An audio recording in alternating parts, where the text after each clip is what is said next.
So you were raised in a zoo? Born and raised in Pondicherry, what was the French part of India. My father owned the zoo, and I was delivered on short notice by a herpetologist who was there to check on the Bengal monitor lizard. Mother and I were both healthy, but the poor lizard escaped and was trampled by a frightened cassowary. Way of karma, huh? The way of God. That's quite a story. I'd assumed your father was a mathematician because of your name. No, far from it. I was named after a swimming pool. There's a swimming pool named Pi? You see, my uncle Francis was born with too much water in his lungs. They say the doctor swung Francis around by the ankles to clear the water out. And that's what gave him the huge chest and skinny legs that made him such a great swimmer. Is Francis actually your uncle? He said he was friends with your father. Oh, he's my honorary uncle. I call him Mama Ji. My father's best friend, my swimming guru. I trained with him 3 times a week at the ashram. His lessons would save my life in the end. A mouthful of water will not harm you, but panic will. Remember to breathe now. Don't hold your breath.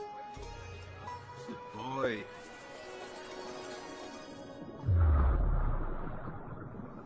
I hope you don't mind vegetarian.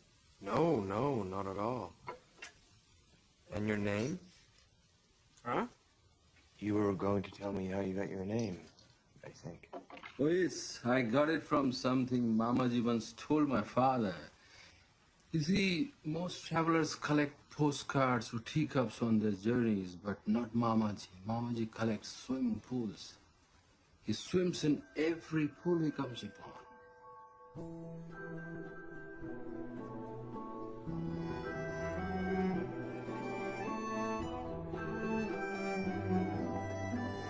One day Mamaji said to my father that of all the pools in the world, the most beautiful was a public pool in Paris. That the water there was so clear, you could make your morning coffee with it. That a single swim there changed his life.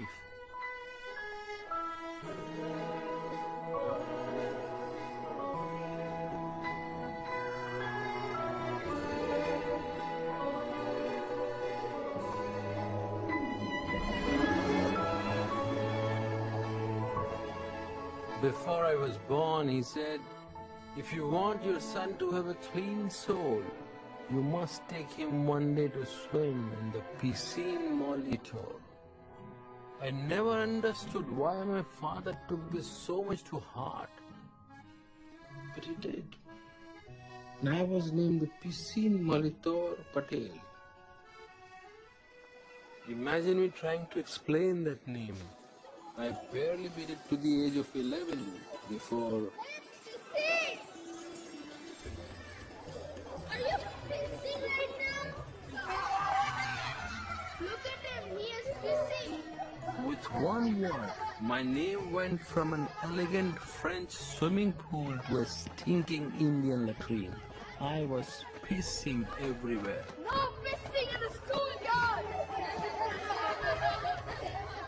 Even the teachers started doing it.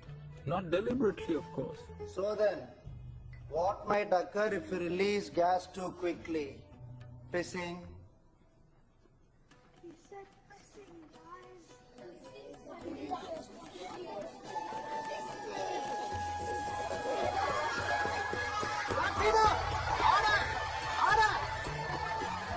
When we returned the next year for our first day of school, I was prepared.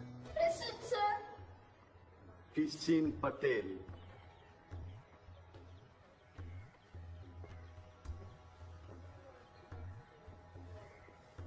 Good morning.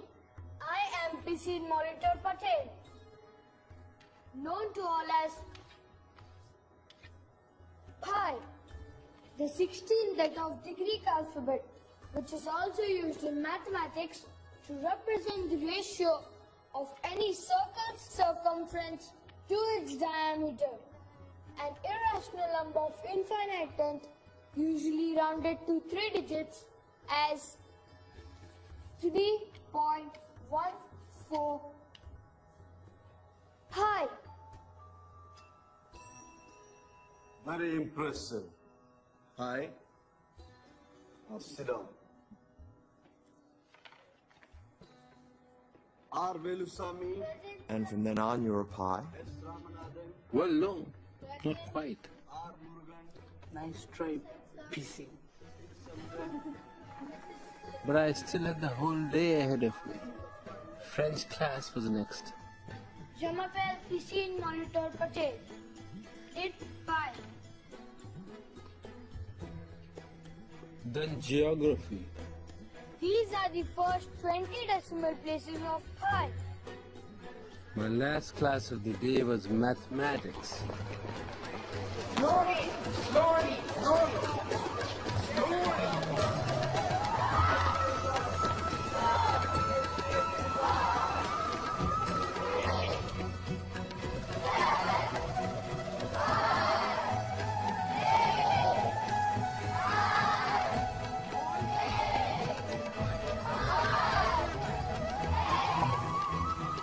That's right.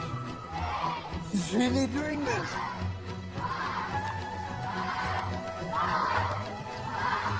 By the end of that day, I was Pi Patel, school legend. Mamaji tells me you're a legend among sailors, too. Out there all alone. Oh, I don't even know how to sail. And I wasn't alone out there. Richard Parker was with me. Richard Parker? Mamaji didn't tell me everything. He just said I should look you up when I got back to Montreal. So what were you doing in Pondicherry? Writing a novel. By the way, I enjoyed your first book. So this new one is set in India? No, Portugal, actually, but it's cheaper living in India. Oh. I look forward to reading it. You can't. I threw it out. 2 years trying to bring this thing to life, and then one day it sputtered, coughed, and died. Oh, I'm sorry. So I was sitting in this coffee house in Pondicherry one afternoon, mourning my loss, and this old man at the table next to me struck up a conversation. Yeah, Mama, he does that. When I told him about my abandoned book, he said, "So, a Canadian who's come to French India in search of a story. Well, my friend, I know an Indian in French Canada with the most incredible story to tell. It must be fate that the two of you should meet." Well, I haven't spoken about Richard Parker in so many years. So what has Mamaji already told you? He said you had a story that would make me believe in God. He would say that about a nice meal. As for God, I can only tell you my story. You will decide for yourself what you believe. Fair enough. Let's see then, where to begin. Pondicherry is the French Riviera of India.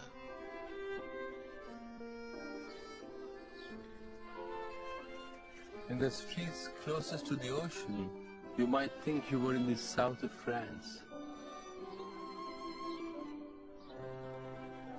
A few blocks inland, there's a canal. Just beyond that is Indian Pondicherry. And the Muslim quarter is just to the west. When the French handed Pondicherry back to us in 1954, the town decided that some sort of commemoration was in order. My father, who was a clever businessman, came up with one.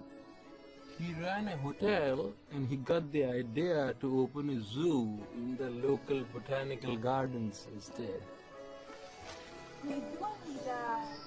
As it also happened, my mother was a botanist in the gardens.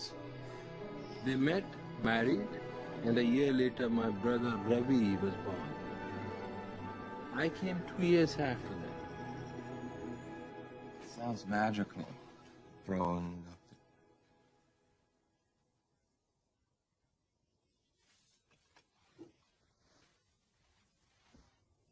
Amen. Yeah, let's eat. I didn't know Hindus said amen. Catholic Hindus do. Catholic Hindus? We get to feel guilty before hundreds of gods instead of just one. But you're a Hindu first. None of us knows God until someone introduces us.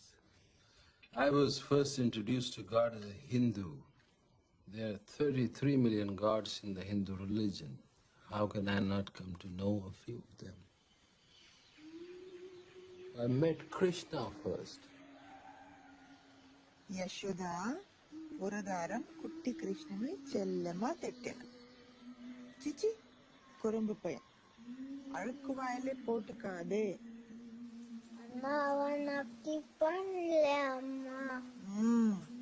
அவரும் அதுதான் சொன்னான் நான் அழுக்கு வாயில போட்டுக்கலையா அம்மா யசோதா சொன்னா இல்லையா வாய் திறந்து காட்டு கிருஷ்ணா வாய் திறந்து காட்டுனான் யசோதா என்ன பார்த்த தெரியுமா என்ன குட்டி கிருஷ்ணோட வாயிலே முழு பிரம்மாண்டமே பார்த்தா Yashoda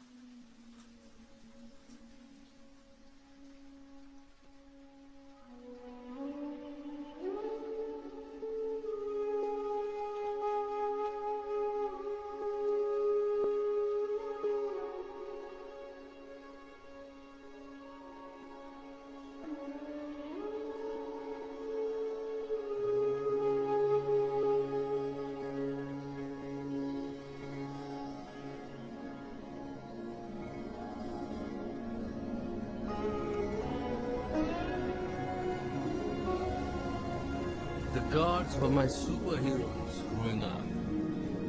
Hanuman, the monkey god, lifting an entire mountain to save his friend Lakshman. Ganesh, the elephant-headed, risking his life to defend the honor of his mother Parvati.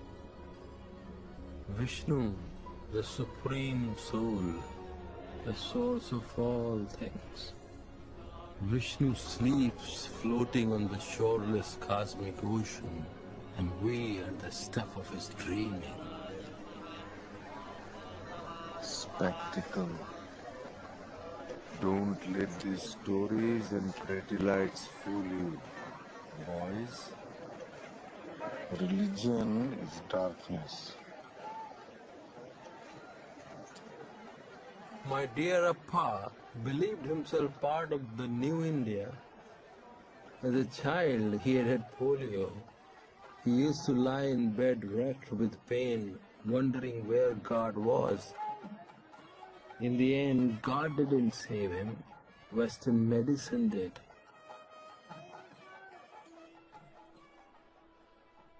My Amma went to college and thought her family was part of the new India as well, until her parents cut her off because they thought she was marrying beneath her.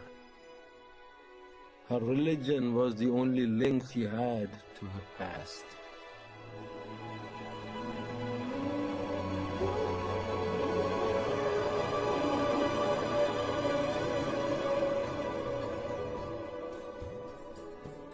I met Christ in the mountains when I was 12. We were visiting relatives, tea growers in Munnar. It was our third day there. Ravi and I were terribly bored. Challenge. I'll give you 2 rupees. Run into that church and drink the holy water.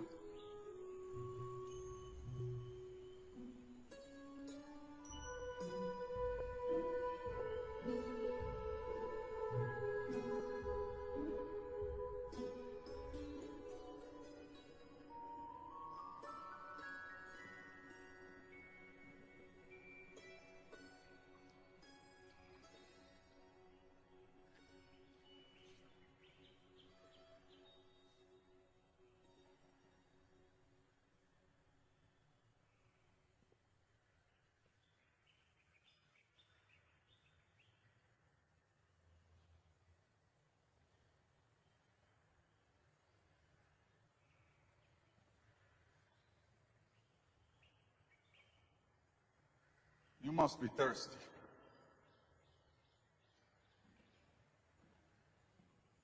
Here. I brought you this.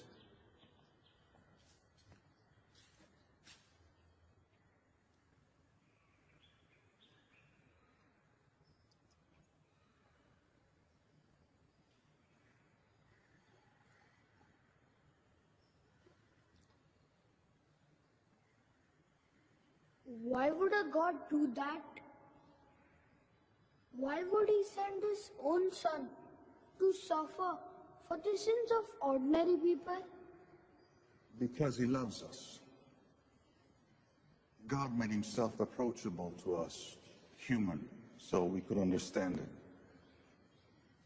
We can't understand God in all his perfection, but we can understand God's Son and his suffering as we would our brothers.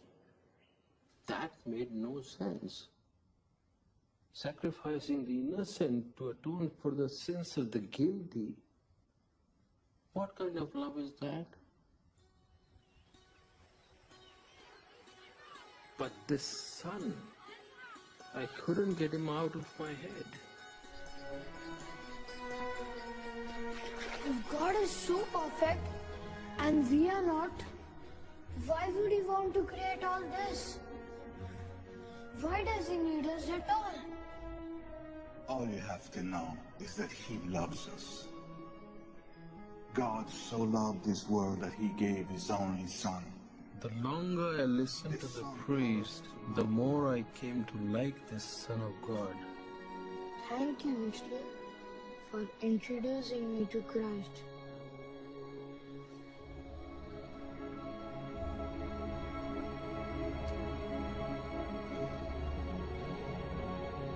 I came to faith through Hinduism, and I found God's love through Christ. But God wasn't finished with me yet.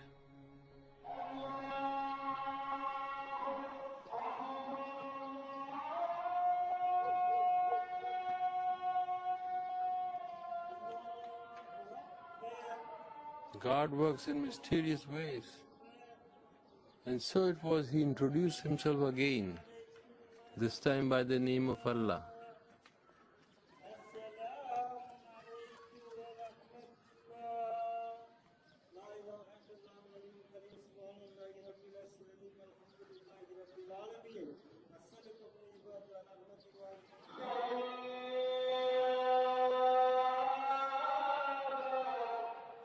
Allahu Akbar.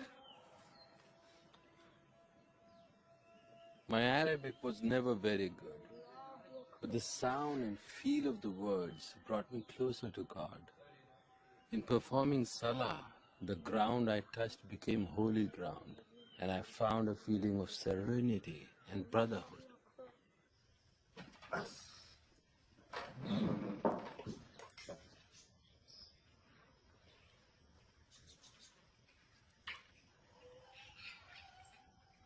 This lamb is exquisite. It's best dish on the table. You're all missing out. You only need to convert to 3 more religions, Piscine, and you'll spend your life on holiday. Are you going to Mecca this year, Swami Jesus? Or to Rome for your coronation as Pope Pius? You stay out of this, Ravi. Just as you like cricket, Pi has his own interests. No, Gita. Ravi has a point, no? You cannot follow 3 different religions at the same time, Piscine. Why not? Because believing in everything at the same time is the same as not believing in anything at all. He's young, Santosh. He's still finding his way. And how can he find his way if he does not choose a path? Listen, instead of leaping from one religion to the next, why not start with reason? In a few hundred years, science has taken us farther in understanding the universe than the religion has in 10,000. That is true. Your father is right. Science can teach us more about what is out there, but not what is in here. Yeah.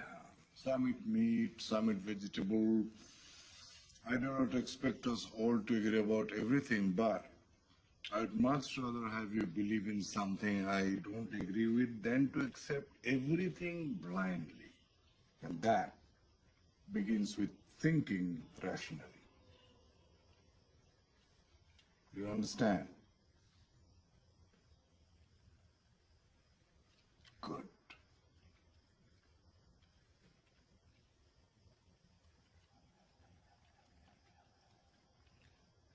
I would like to be baptized.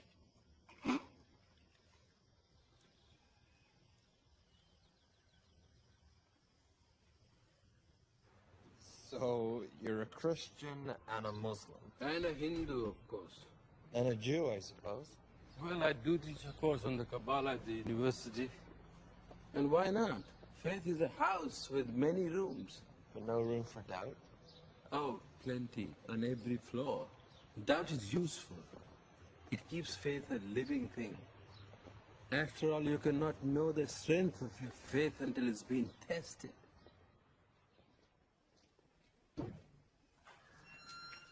Where's Selvam? We shouldn't be in here without him. Stop worrying. I have seen him do this 1,000 times. I want to meet our new tiger. Why? Hello, Richard Parker. Tiger? Richard Parker was a tiger? Yeah, he got his name through a clerical error. A hunter caught him drinking from a stream when he was a cub and named him Thirsty. When Thirsty got too big, the hunter sold him to our zoo, but the names got switched on the paperwork. The hunter was listed as Thirsty and the tiger was called Richard Parker. We laughed about it and the name stuck. Let's go. Before we get into trouble. I want to see him close up. You're not a zookeeper. Come on.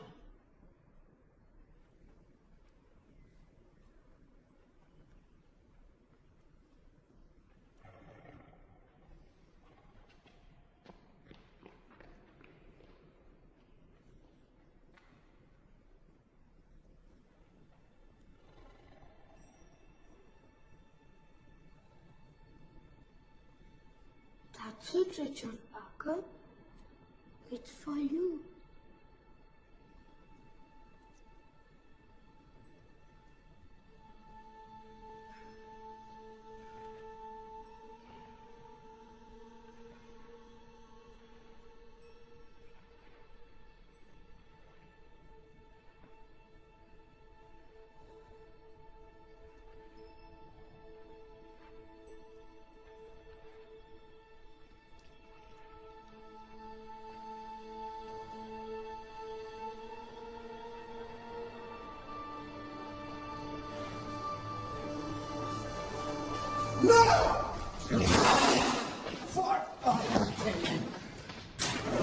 Are you out of your mind?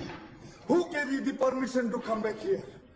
You have just ignored everything I've ever taught you. I just wanted to say hello to him.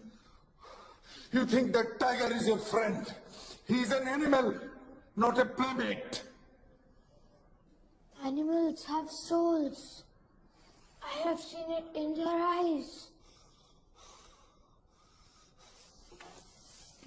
Fine, Selvam.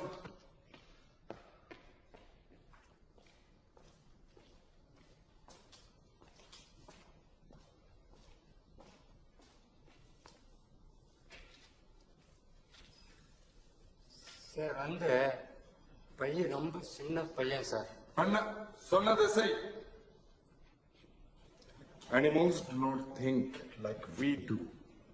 People who forget that get themselves killed.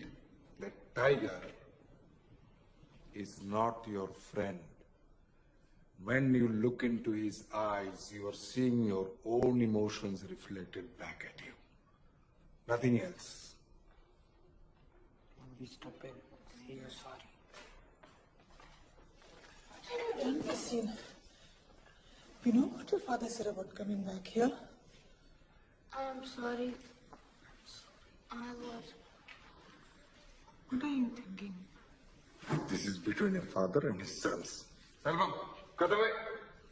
He said he's sorry. You want to scar them for life? Scar them? That boy almost lost his arm. But he's still a boy.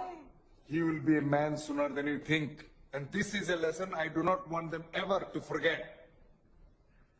Selvam!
So has placed the country in a state of emergency.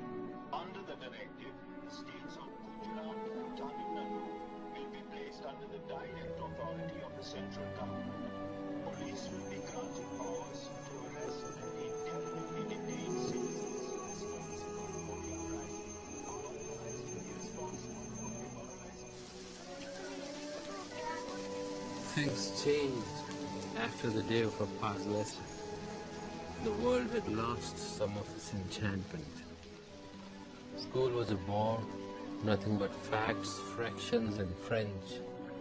Words and patterns that went on and on without end, just like my irrational nickname.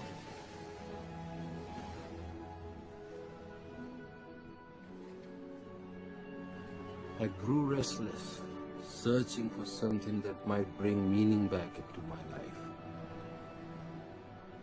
And then I met Anandi.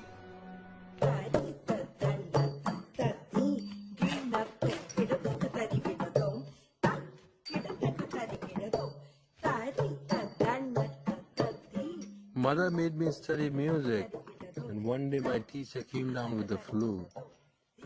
He asked if I could take his place playing rhythms for a dance class.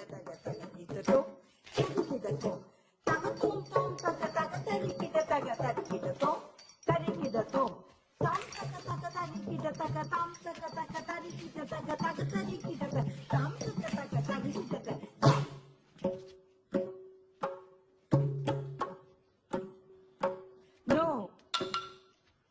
If you do not concentrate, you cannot express your love of God through dance. Feel the ground beneath your feet. Open your gaze out onto the horizon. Let that spiritual energy pulse through you and out into the world through Abhinaya. Anandi, come to the front, lead them.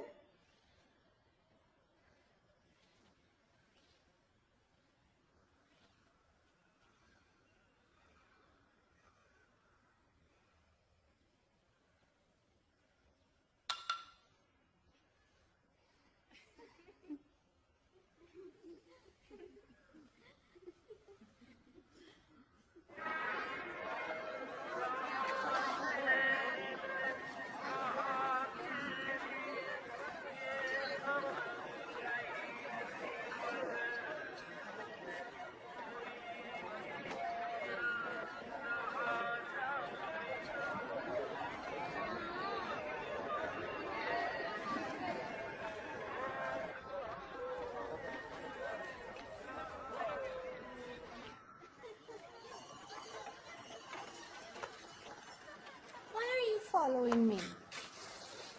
What? You were following me.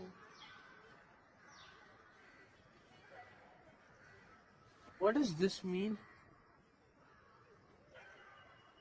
In the dance, you went from Pataka, which means the forest, and then you did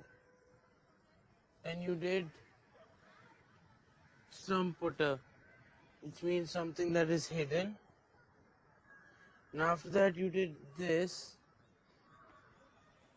and then you did Chatura. But at the very end, you did this. None of the other dancers did that. What did you mean? The god of love is hiding in the forest? No, that also means a lotus flower. Lotus flower is hiding in the forest. Why would a lotus flower hide in the forest?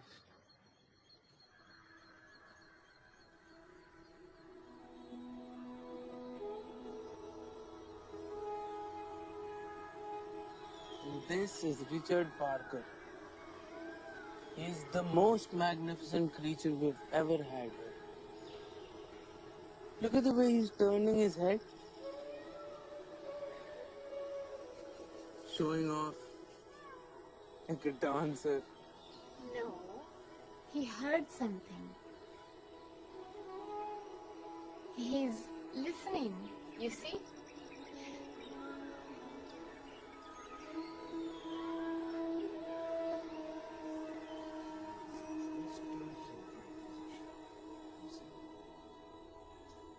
We have talked about it for some time. Do you understand what I'm saying? Pi. Sorry, you've been worried for my family. Our animals are worth far more abroad than here in India. And if the town council stops supporting us, I don't know where we will be. So, it is what we have to do. Do you understand? I'm sorry, what are we talking about? We are leaving India. What? We are selling the zoo. The zoo was never ours to sell. The land belongs to the town, but the animals are ours. If we sell them, we will have enough to start a new life. But where would we go? Our life is here, Appa. Canada. I have some opportunities for work in Winnipeg. I'll be shipping most of the animals for sale in North America. We can get freighter passes for the whole family. So, it is settled. We will sail like Columbus. But Columbus was looking for India.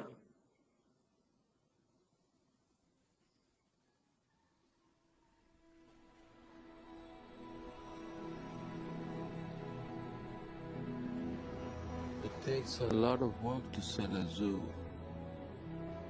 Before we left, Anandi and I had time enough to break each other's hearts. Of course, I promised I would come back one day. It's funny. I remember everything else about our last day, but I don't remember saying goodbye.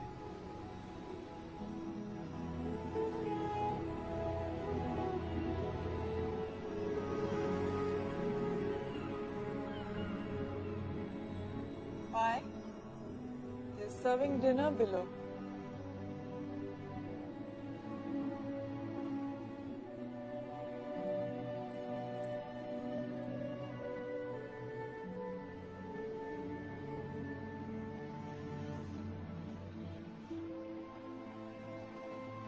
Listen, you have a whole life ahead of you. We are doing this for you and Ravi. Come inside and have some dinner.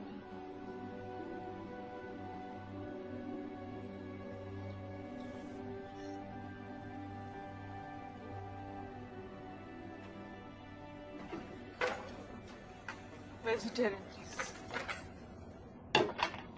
Oh, my sons and I are vegetarians. Do you have anything? No. Not for Ravi. You don't want gravy? Non. Je voudrais un plat végétarien.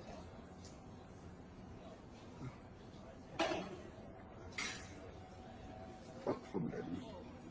Attends. Elle vous a demandé si vous avez quelque chose de végétarien. Hein? La vache qui a produit ce foie était végétarienne. Le cochon qui a rempli la saucisse était végétarien aussi. T'as à maison. Mais ma femme ne mange pas de foie. Pas de problème. Je vais manger la saucisse, le riz et la sauce. Ou alors elle se fait la cuisine elle-même. Commencez-vous parler à ma femme ainsi? Je vais lui donner du riz. Moi je fais à manger aux marins, pas aux mangeurs de cailles. Non,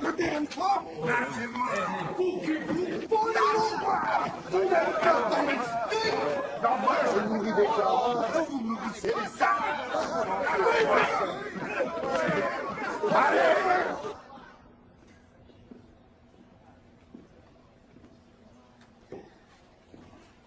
Hello. I am happy Buddhist, so I eat rice next to gravy. On ship, gravy is not meat. It's taste. You try?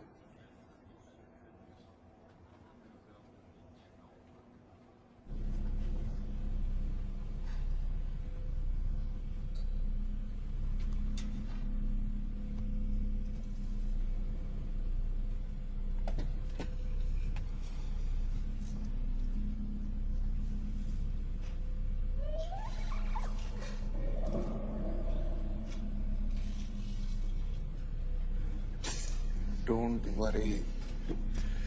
We will have plenty of fresh supplies after we stop in Manila. Why give orange juice tranquilizers? Not gonna cause any trouble. The stress of traveling is not good for the animals, and it helps with the seasickness. We don't want to be cleaning up after a seasick orangutan, do we?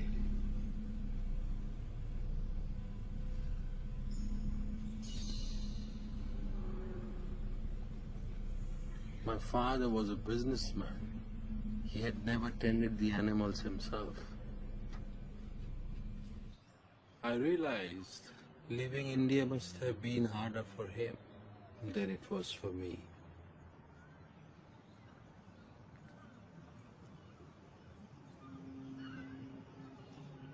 So, Have I forgotten anything? I think you set the stage. So far, we have an Indian boy named after a French swimming pool on a Japanese ship full of animals heading to Canada. Yes. Now we have to send our boy into the middle of the Pacific and make me believe in God. Yeah. I'll get there.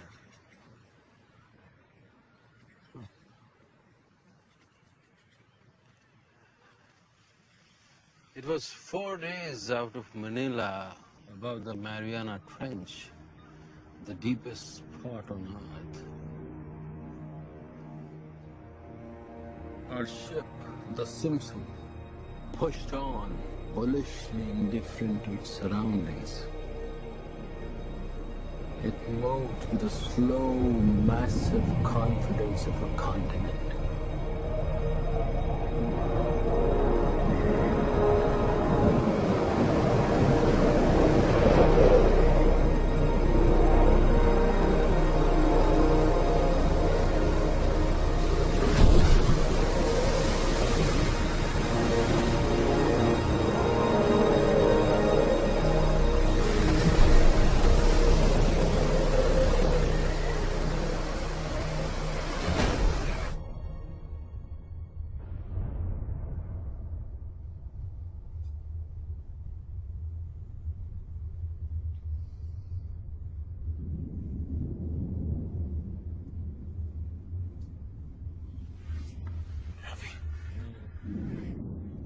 hear that, Ravi?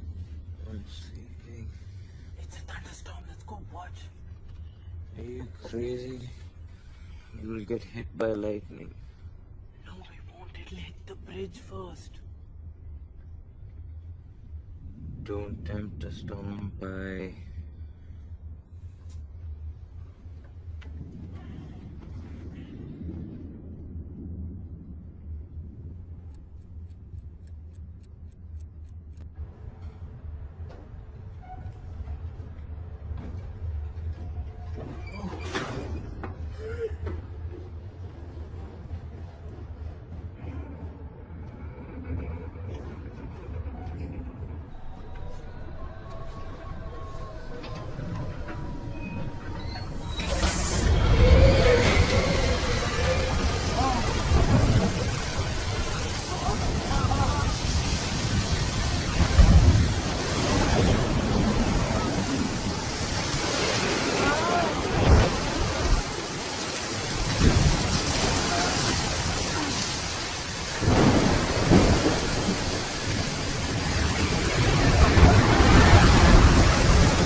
Looks as though your drugs haven't worn off yet.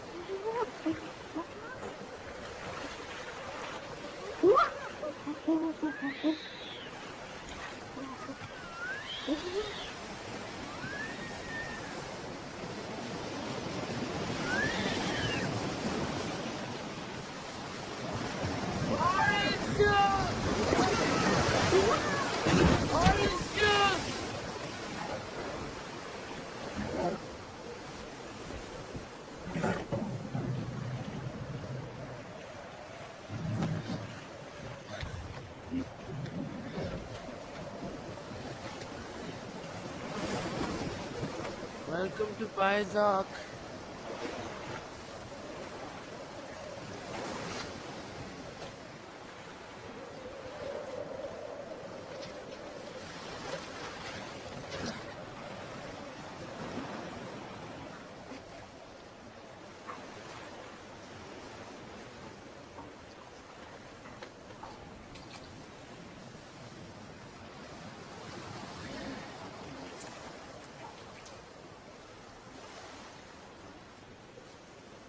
Where's your boy, orange juice?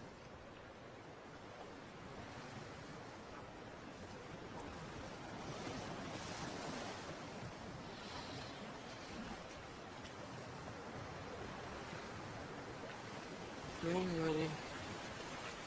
I bet mother and father found him.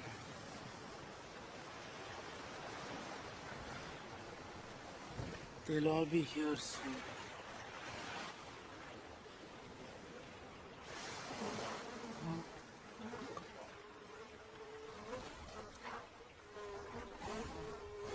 Hello!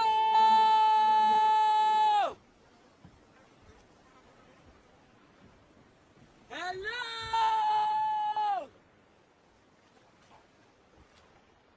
Anybody?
Sorry, orange juice.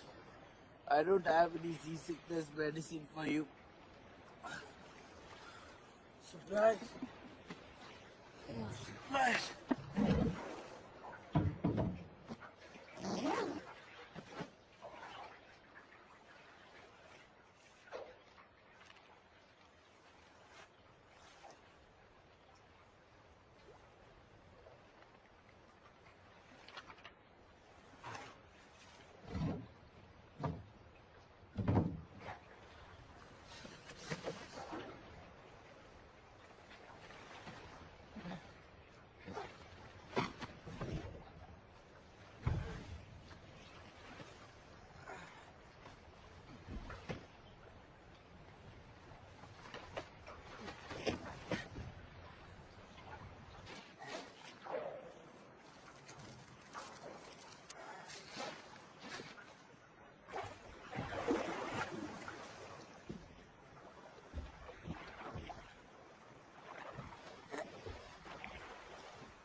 Yes!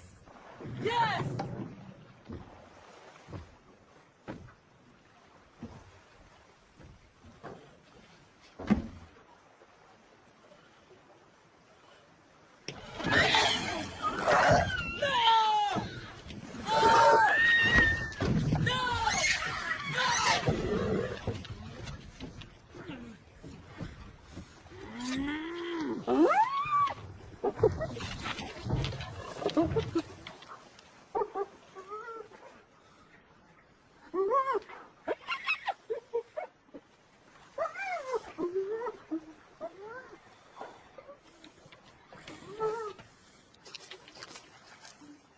Come on!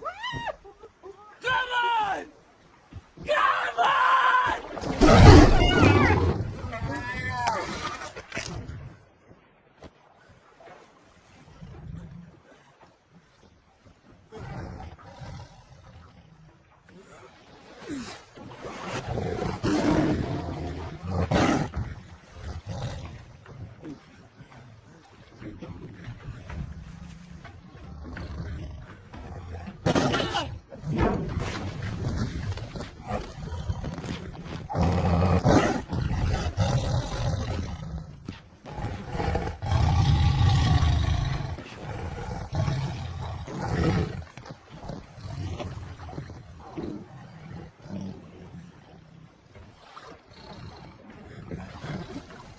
on!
My name is Pai Patel. I have been in a shipwreck. I am on a lifeboat alone with the tiger. Please send help.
I give myself to you. I am your vessel. Whatever comes, I want to know. Show me.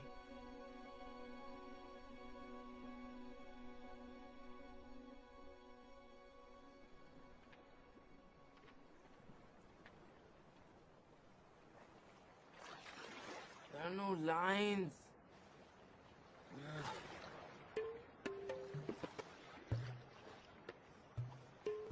Set your house in order and dig in for the battle to survive. Establish a strict schedule for eating, keeping watch, and getting rest.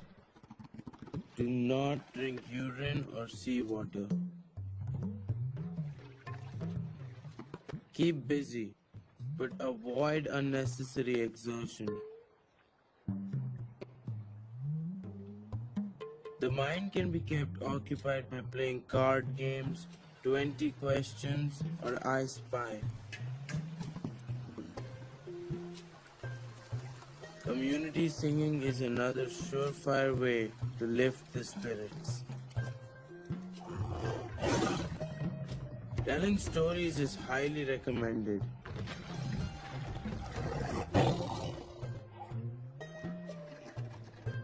Above all, don't lose hope.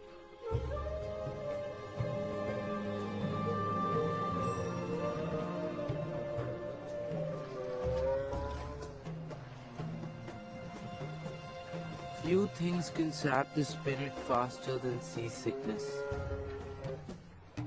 Waves are most strongly felt when a boat turns sideways to the current.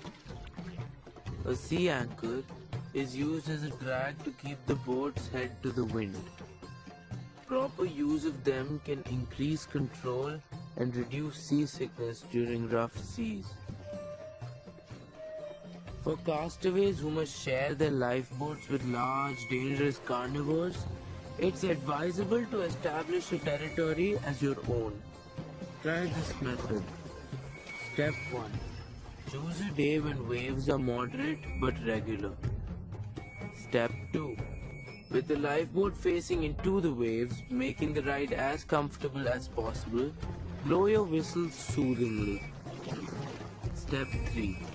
Turn the lifeboat sideways to the waves, accompanied by harsh, aggressive use of the whistle. With sufficient repetition, the animal will associate the sound of the whistle with the discomfort of seasickness. Similar methods have long been used by circus trainers, though they generally lack access to rough seas. Let the trumpets blow! Let the drum rolls begin! Prepare to be amazed! Here it is for your enjoyment and instruction! The show you've been waiting for all your life will soon begin! Are you ready for the miracle event? Well then, I give to you the astounding Bengal Tiger!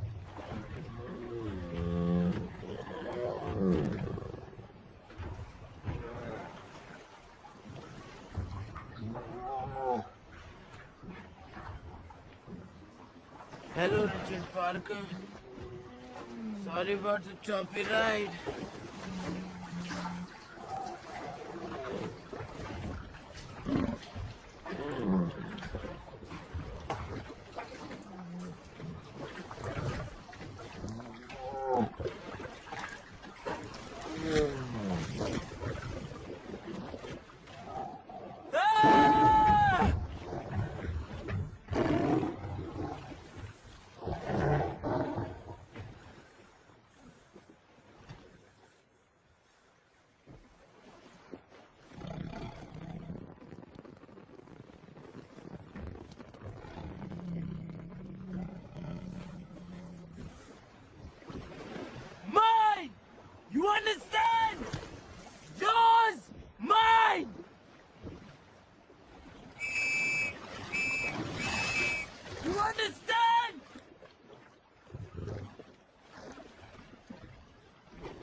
Step 4.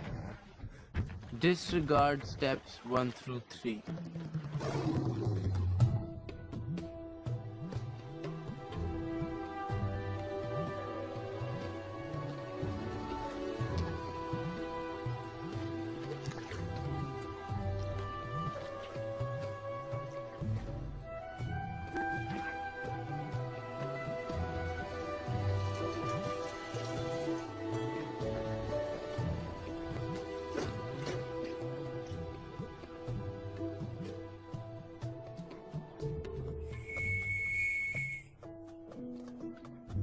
Here, Richard Parker.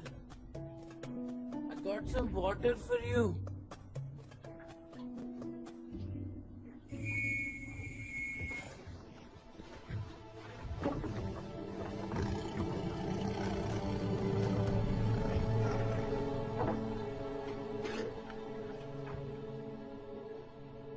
In the zoo, we fed our tigers an average of 5 kilos of meat a day. Richard Parker will be getting hungry soon. Tigers are powerful swimmers, and if he gets hungry enough, I'm afraid the little bit of water between us won't be any protection. I need to find a way to feed him. I can eat the biscuits, but God made tigers carnivores, so I must learn to catch fish. If I don't, I'm afraid his last meal will be a skinny vegetarian boy.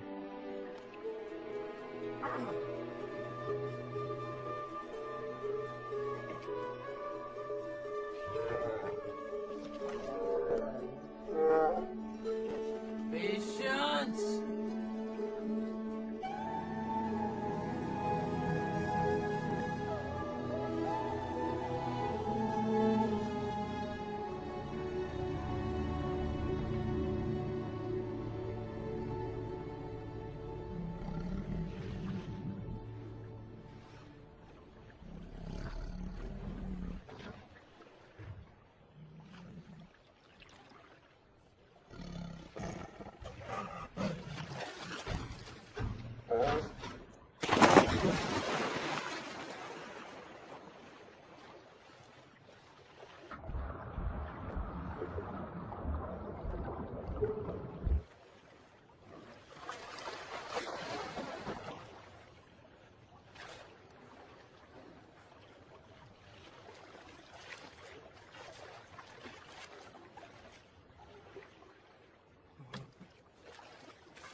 starting with biscuits,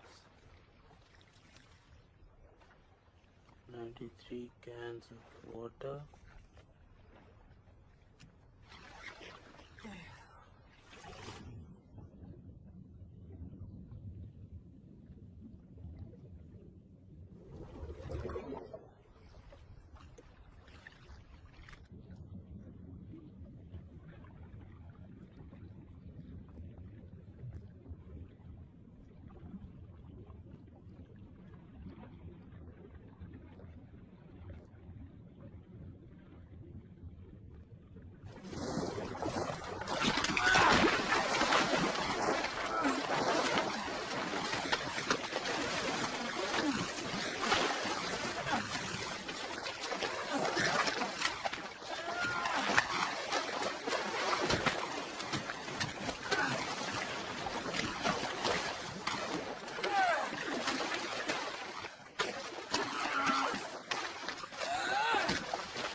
I'm sorry. Thank you, Lord Vishnu. Thank you for coming in the form of a fish and saving our lives. Thank you.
Of course, I brought all the biscuits and water on the raft with me to keep them safe. Idiot. Hunger can change everything you ever thought you knew about yourself.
I can't risk my life every time I have to climb onto the boat for supplies. It's time to settle this. If we're going to live together, we have to learn to communicate. Maybe Richard Parker can't be tamed, but with God's will, he can be trained.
Good.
Go, Richard Parker.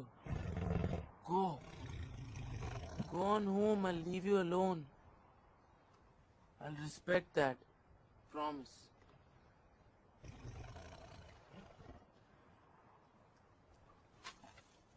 Go. Come on.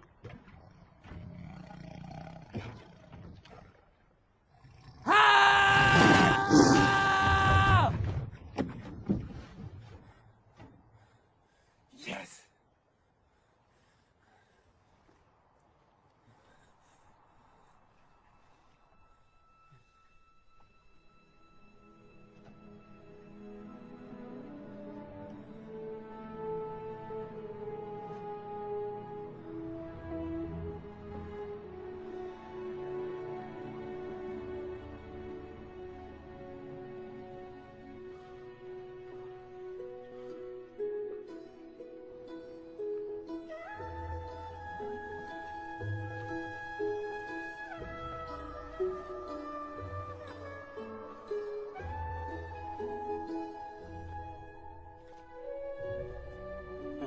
thought a small piece of shade could bring me so much happiness.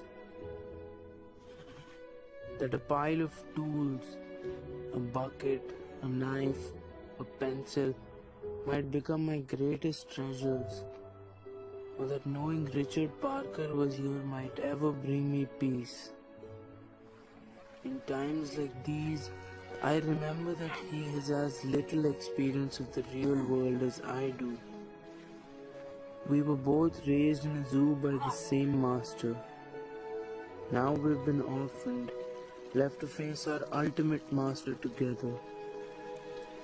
Without Richard Parker, I would have died by now. My fear of him keeps me alert. Tending to his needs gives my life purpose.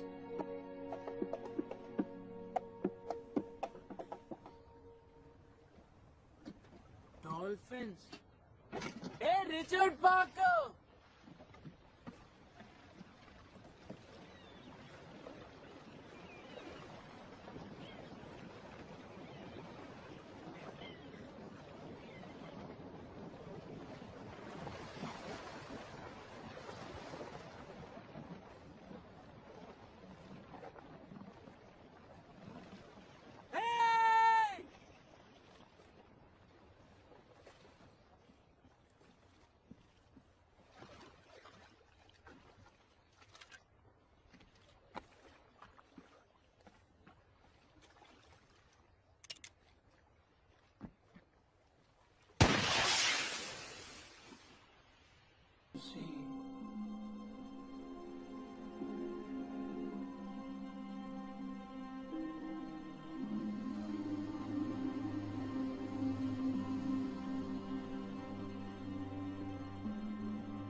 Words are all I have left to hang on to. Everything mixed up, fragmented. Can't tell daydreams, night dreams from reality anymore.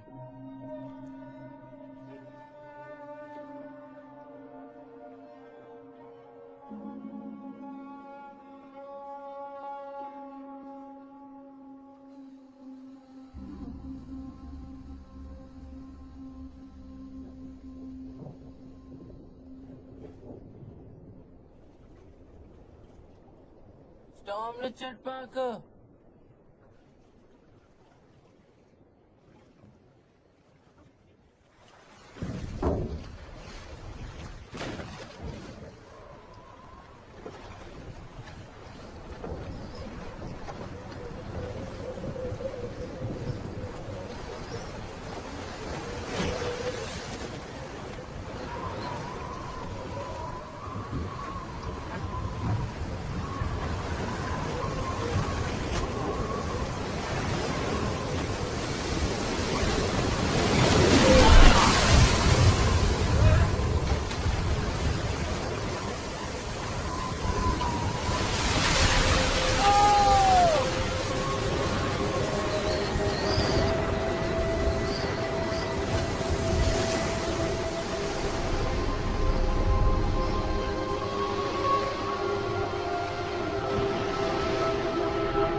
Richard Parker.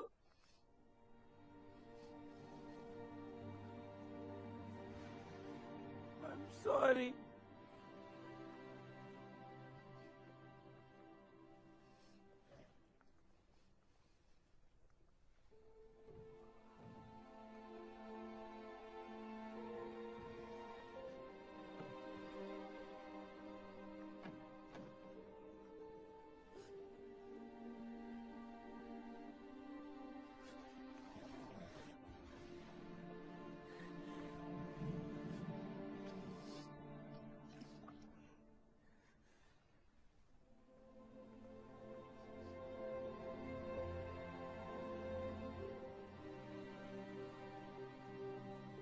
Amma. Appa, Ravi. I'm happy I'm going to see you soon.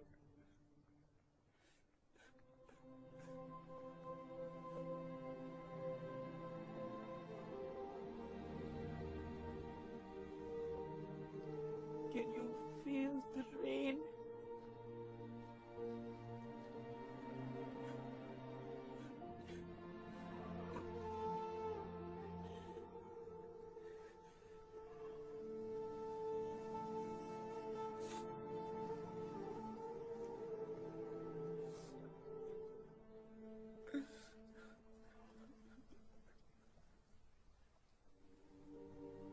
God,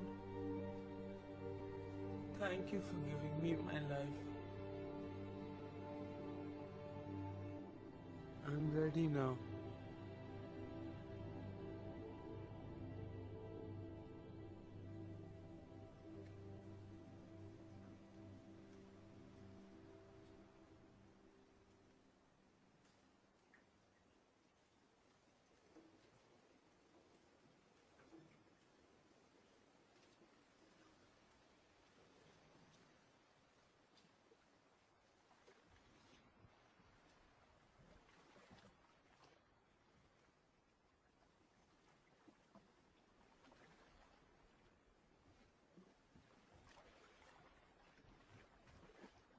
Richard Parker.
Excuse me.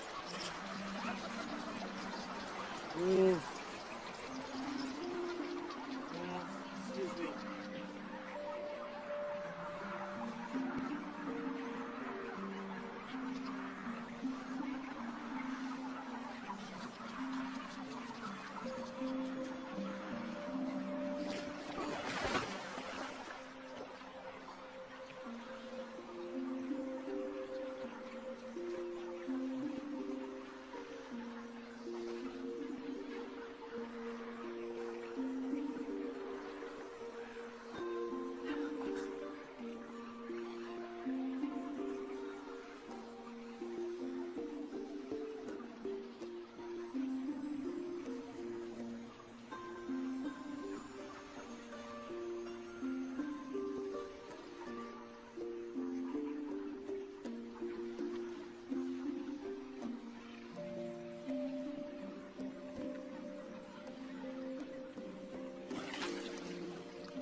was a human tooth?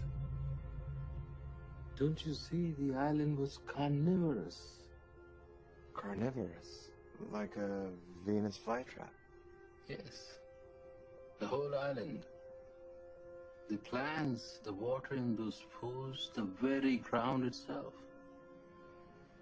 During the day, those pools held fresh water, but at night, some chemical process turned the water in those pools into acid. Acid that dissolved those fish, that sent the meerkats scurrying into the trees and Richard Parker running to the boat.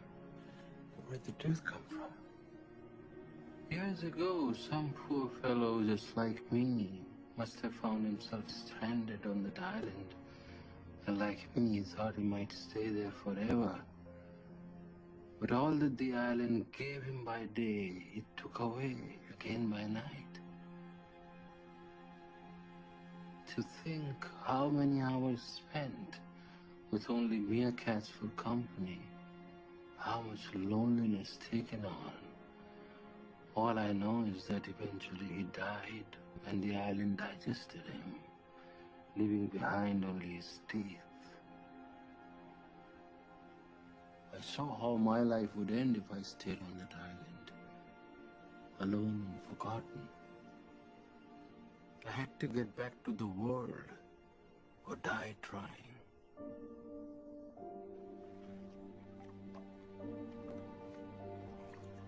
I spent the next day preparing the boat. I filled my stores with fresh water, ate seaweed until my stomach could take no more, and brought as many meerkats as I could fit into the storage locker for Richard Parker. I couldn't live without him, of course. It would mean killing him.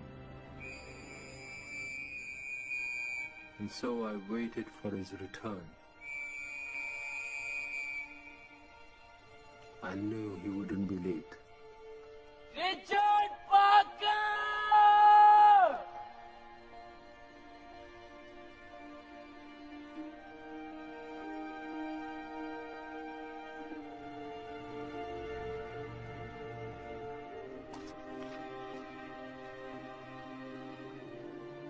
No one has seen that floating island since, and you won't read about those trees in any nature book.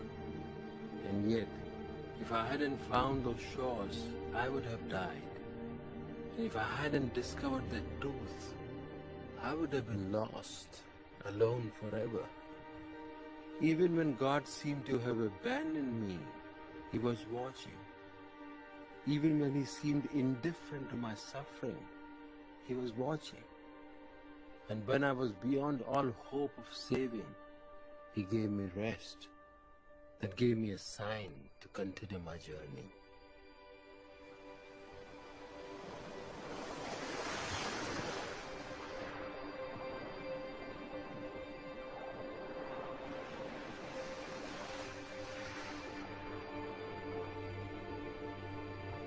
By the time we reached the Mexican shore, I was afraid to let go of the boat. My strength was gone. I was so weak. I was afraid that in 2 feet of water, so close to deliverance, I would drown.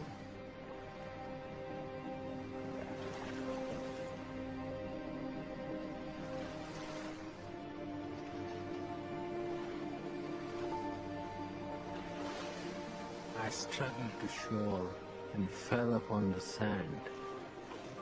It was warm and soft, like pressing my face against the cheek of God. And somewhere 2 eyes were smiling at having me there.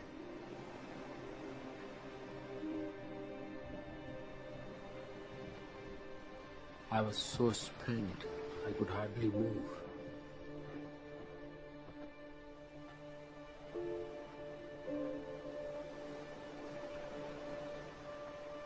And so Richard Parker went ahead of me. He stretched his legs and walked along the shore.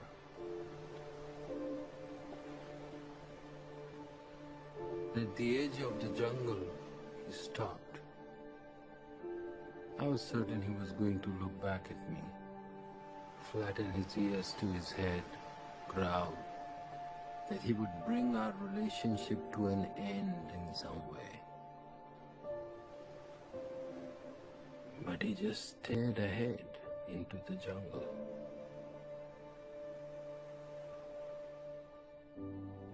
And then Richard Parker, my fierce companion, the terrible one who kept me alive,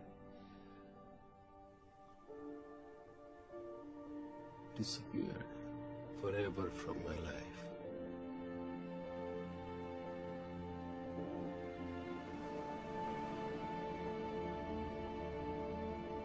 After a few hours, a member of my own species found me. He left and returned with a group who carried me away. I wept like a child, not because I was overwhelmed at having survived, although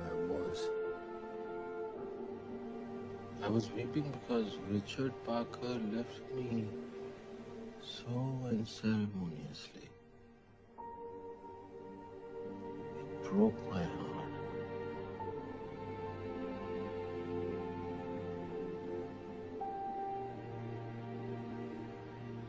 You know, my father was right. Richard Parker never saw me as his friend. After all we had been through, he didn't even look back. But I have to believe there was more in his eyes than my own reflection staring back at me. I know it. I felt it. Even if I can't prove it.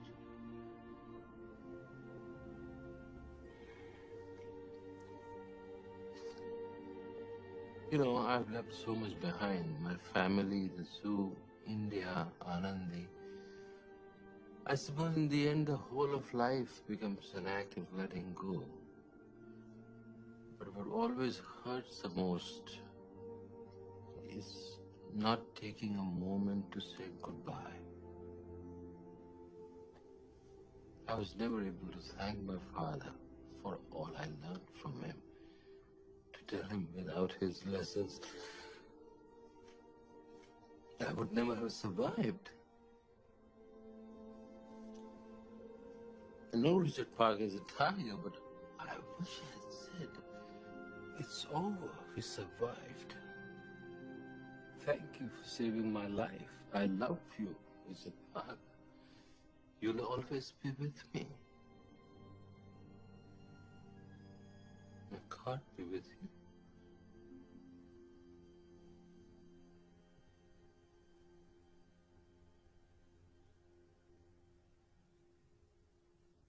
I don't know what to say.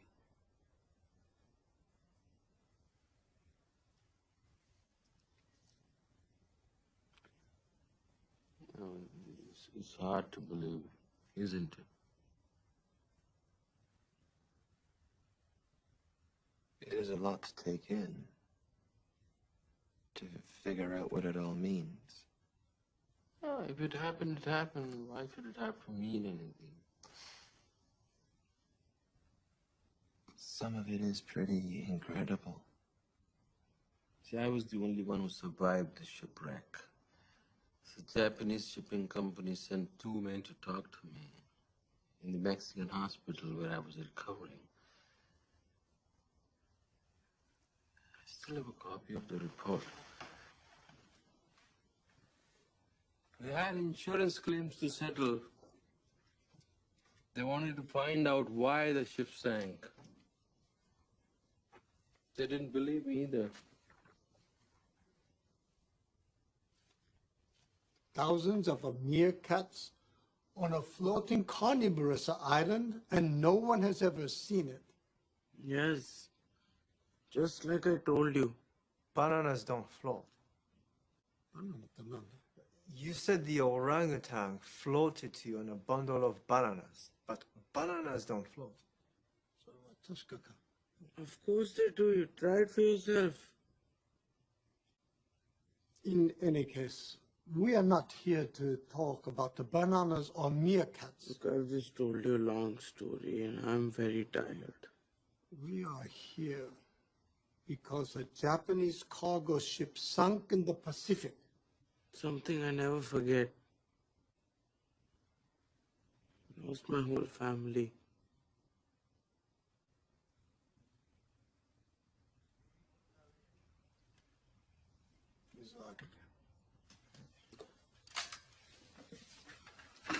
We don't mean to push you. And you have our deepest sympathies. But we have come a long way, and we are no closer to understanding why the ship sank. Because I don't know. I was asleep, something woke me up. It could have been an explosion, I can't be sure. Then the ship sank. What else do you want from me? A story that won't make us look like fools. We need a simpler story for our report. One our company can understand. A story we can all believe.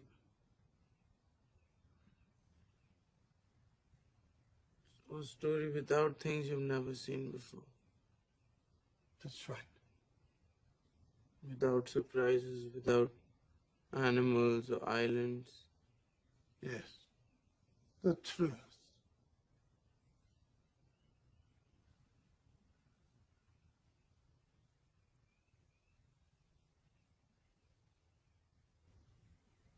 So, what did you do?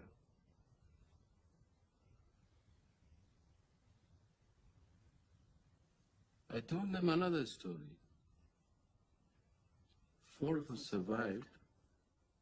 The cook and the sailor were already aboard. The cook threw me a lifebuoy and pulled me aboard, and Mother held on to some bananas and made it to the lifeboat. The cook was a disgusting man. He ate a rat. He had food enough for weeks, but he found the rat in the first few days and he killed it, dried it in the sun and ate it. Such a brute, that man. But he was resourceful. It was his idea to build the raft to catch fish. We would have died in those first few days without him. The sailor was the same man who brought rice and gravy, the Buddhist. We didn't understand much of what he said, only that he was suffering. He'd broken his leg horribly in the fall. We tried to set it best we could, but the leg became infected. The cook said that we had to do something or he'd die. The cook said he'd do it, but Mother and I had to hold the man down. And I believed him. We needed to do it. So I kept saying, I'm sorry, I'm sorry. He just kept looking at me. His eyes were so...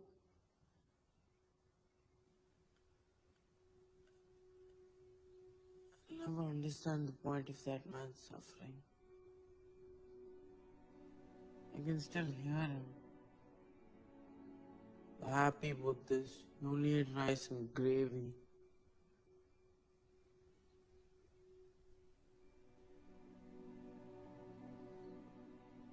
We didn't save him, of course. He died. The morning after, the cook got his first dorado, and I didn't understand what he had done at first. But Mother did, and I had never seen Mother so angry. Stop whining and be happy, he said. We need more food or we'll die. That was the whole point. What was the whole point, Mother asked? You let that poor boy die in order to get bait, you monster. The cook got furious. He started towards her with his fist raised, and Mother slapped him hard right across the face. I was stunned. I thought he was going to kill her right then. He didn't. The cook didn't stop at bait either, no. The sailor, he went the same way the rat went. The cook was a resourceful man.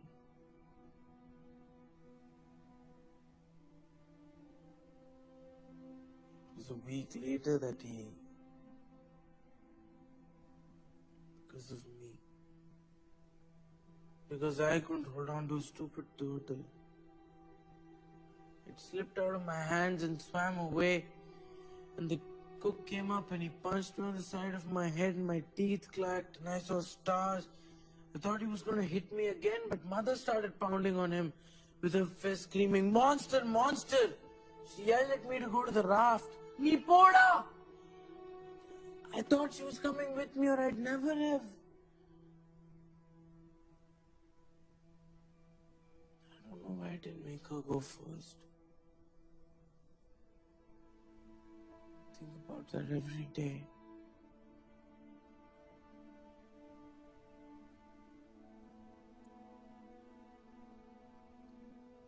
I jumped over and turned back just as the knife came out.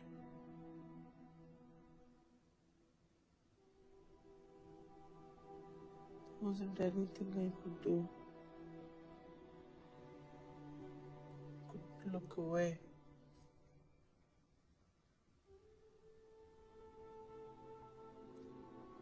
Threw her body overboard. And then the sharks came. And I saw what they...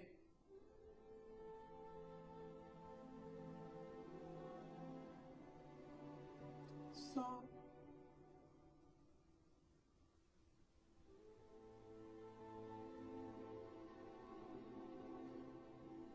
The next day I killed him.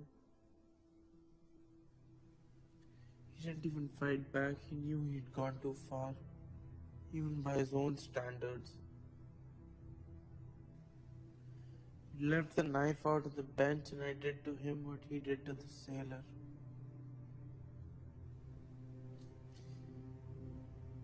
He was such an evil man, but worse still, he brought the evil out in me. And I have to live with that.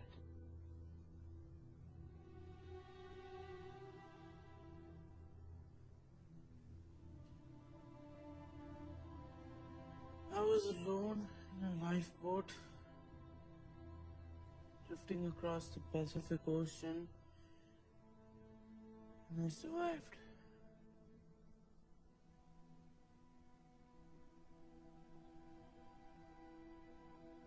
After that, they had no more questions.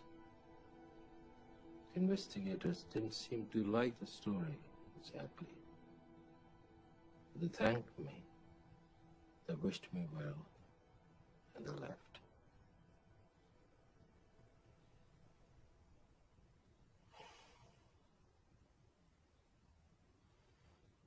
So the stories, both the zebra and the sailor broke their leg, and the hyena killed the zebra and the orangutan. So the hyena is the cook, the sailor is the zebra, your mother is the orangutan, and you're the tiger.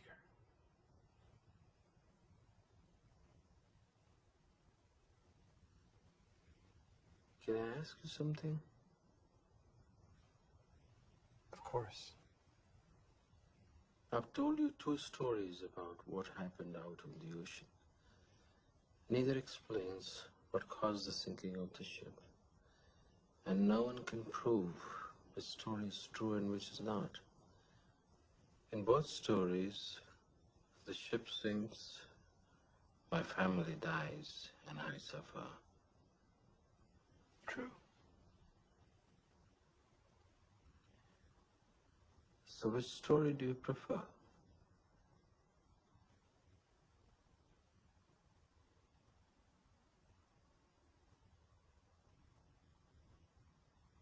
The one with the tiger. That's the better story.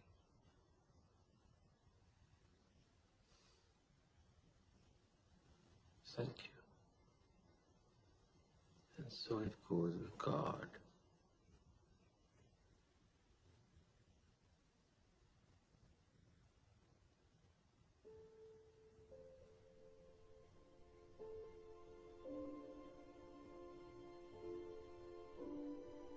Mamaji was right. It's an amazing story.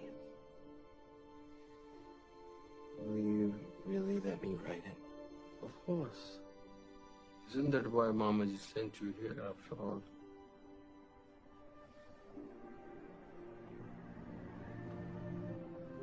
My wife is here. Do you want to stay for dinner? She's an incredible cook. I didn't know you had a wife.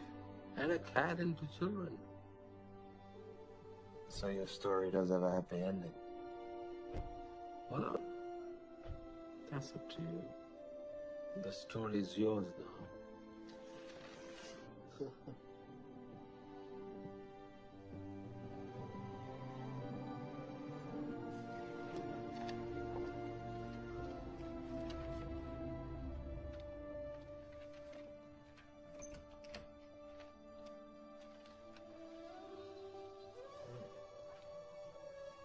Mr. Patel's is an astounding story of courage and endurance unparalleled in the history of shipwrecks. Very few castaways can claim to have survived so long at sea, and none in the company of an adult Bengal tiger.